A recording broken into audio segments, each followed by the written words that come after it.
വിലവർധന നടപ്പാക്കിയെങ്കിലും Supplyco ഔട്ട്ലെറ്റുകളിൽ subsidy സാധനങ്ങൾ എത്തുന്നത് വൈകും. കരാറുകാരുടെ ബഹിഷ്കരണത്തെ തുടർന്ന് 6 ഇനങ്ങൾക്കായി പ്രസിദ്ധീകരിച്ച ടെൻഡർ പിൻവലിച്ചു. 250 കോടിയെങ്കിലും ലഭിക്കാത്ത ലേലത്തിൽ പങ്കെടുക്കില്ല എന്ന നിലപാടിൽ ഉറച്ചു നിൽക്കുകയാണ് കരാറുകാർ.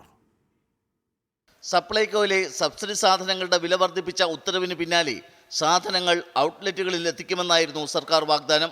ഇതിനായി ഫെബ്രുവരി 13-ന് സപ്ലൈകോ ടെൻഡർ ക്ഷണിച്ചു. ഇത് സപ്ലൈകോയുടെ വെബ്സൈറ്റിലും പ്രസിദ്ധീകരിച്ചിരുന്നു. അരി, പയർ, പഞ്ചസാര, മുളക്, മല്ലി തുടങ്ങി 6 ഇനങ്ങൾക്കായിരുന്നു ടെൻഡർ. 20 വരെ ഈ ടെൻഡറിലൂടെ ലേലത്തിൽ പങ്കെടുക്കാമെന്നായിരുന്നു വ്യവസ്ഥ. എന്നാൽ 5 ദിവസം കഴിഞ്ഞിട്ടും കരാറുകാർ പങ്കെടുക്കാത്ത സാഹചര്യത്തിൽ സപ്ലൈകോ തന്നെ ടെൻഡർ പിൻവലിച്ചു. കുടിശ്ശിക തുകയിൽ 250 കോടിയെങ്കിലും ലഭിക്കാതെ ടെൻഡറിൽ പങ്കെടുക്കില്ലെന്ന നിലപാടിലാണ് കരാറുകാർ.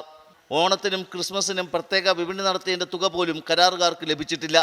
ഈ സാഹചര്യത്തിൽ കരാറുകാരുമായി ഇനി വീണ്ടും ചർച്ച നടത്തിയതുകൊണ്ട് പ്രയോജനമില്ലെന്നാണ് സർക്കാർ നിലപാട്. ധനവകുപ്പിൽ സമ്മർദ്ദം ചെലുത്തി തുക അനുവദിപ്പിക്കാനുള്ള ശ്രമവും നടക്കുന്നുണ്ട്.